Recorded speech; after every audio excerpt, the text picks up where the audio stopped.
लोक जनशक्ति पार्टी को लेकर के लगातार पिछले 3-4 महीनों से जिस तरह का चर्चा छिड़ा हुआ है, उसने और जोर पकड़ लिया है। ये जोर तब पकड़ा है जब प्रिंस राज पर एफआईआर दर्ज हो गया है। आपको बता दें कि जब लोजपा अलग अलग 2 खंडों में बटी थी, उस समय भी चिराग पासवान के द्वारा जारी किए गए चिट्ठी में इस बात की चर्चा थी कि प्रिंस राज जो हैं उनको लेकर के एक महिला जो है वो लगातार चिराग पासवान से शिकायत कर रही थी। अब इस पूरे मामले पर एक नया मोड़ आ गया है। राजू तिवारी जो कि लोक जनशक्ति पार्टी चिराग गुट अगर कह लीजिए तो चिराग गुट के अध्यक्ष हैं प्रदेश के, उन्होंने इस पूरे मामले पर अपनी बात रखी है और उन्होंने बहुत सारे खुलासे किए हैं। उन्होंने साफ तौर पे कहा है कि जो चर्चाएं चल रही हैं उन चर्चाओं को चिराग पासवान ने बहुत पहले पशुपति कुमार पारस को बताया था, क्योंकि पशुपति कुमार पारस जिस आवास में रहते हैं, सरकारी आवास में, बंगला नंबर 18, उसमें ही प्रिंस राज भी रहते हैं,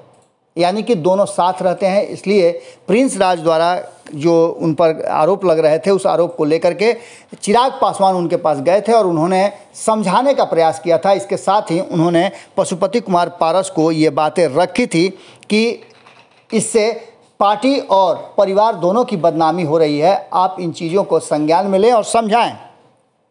इन सारी बातों के बाद चिराग पासवान लगातार इस पूरे मामले पर चर्चा करते रहे, लेकिन इसका कोई भी मामला नहीं आया। और नहीं तो जब पटना आए पशुपति कुमार पारस तो अपने होटल के उद्घाटन में वो व्यस्त रहे और इस मामले पर जब महिला उनसे बात करना चाहती थी तो नहीं किए। इन सारी बातों को लेकर के क्या कुछ कहा है राजू तिवारी ने इस पूरे विषय पर जो प्रिंस राज पर एफआईआर हुए हैं, आप खुद सुन लीजिए।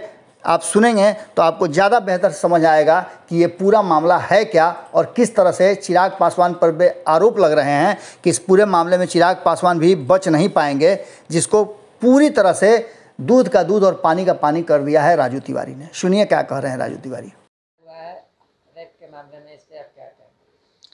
देखिए, एक भारत में एक संविधान है, संविधान के तहत एक न्यायिक प्रक्रिया है। एफआईआर हुआ है माननीय न्यायालय के आदेश पे, तो दूध का दूध सही का सही पुलिस इन्वेस्टिगेशन में करेगी, यही कहना है। देखिए, इसमें कुछ विशेष मैं आपको बता देना चाहता हूँ कि वो जो पीड़ित महिला है वो हमारे पार्टी में उसमें थी, अभी तो वो जदयू में है। उसमें हमारे राष्ट्रीय अध्यक्ष जी से जनवरी के महीने में संपर्क की थी। उसमें हमारे राष्ट्रीय अध्यक्ष सीधे उस पर कार्रवाई करते हुए, चूँकि मामला एक पार्टी के एमपी से था रिलेटेड, उसमें वो मेरे पार्टी में थे, अभी तो वो मेरे पार्टी में है नहीं, उनको पार्टी से निकाला जा चुका है। उस परिस्थिति में अनुशासन समिति को उन्होंने फॉरवर्ड कर दिया था और दोनों लोगों को राष्ट्रीय अध्यक्ष बुलाए थे।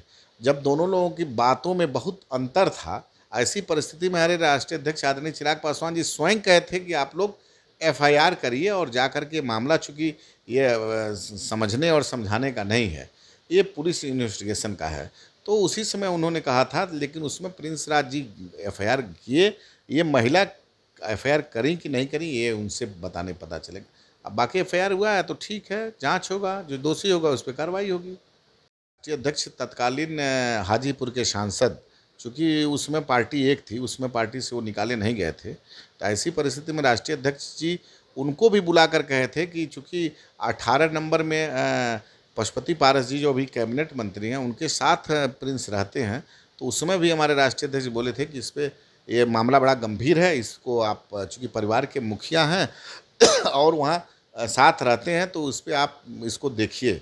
लेकिन वो तुरंत अपना गंभीरता नहीं दिखाए और चले आए पटना, और पटना में आकर के वो फिर शायद होटल का उनका उद्घाटन था उसमें चले गए।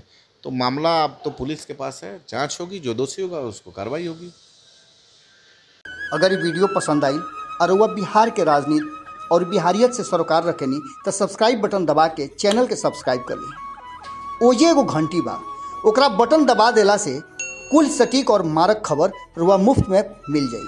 अगर रुआ पत्रकारिता के हमनी के नया प्रयोग में सहयोग कर चाहतानी तो ज्वाइन बटन दबा दी। पेटीएम नंबर नोट कर ली 9386816700। धन्यवाद।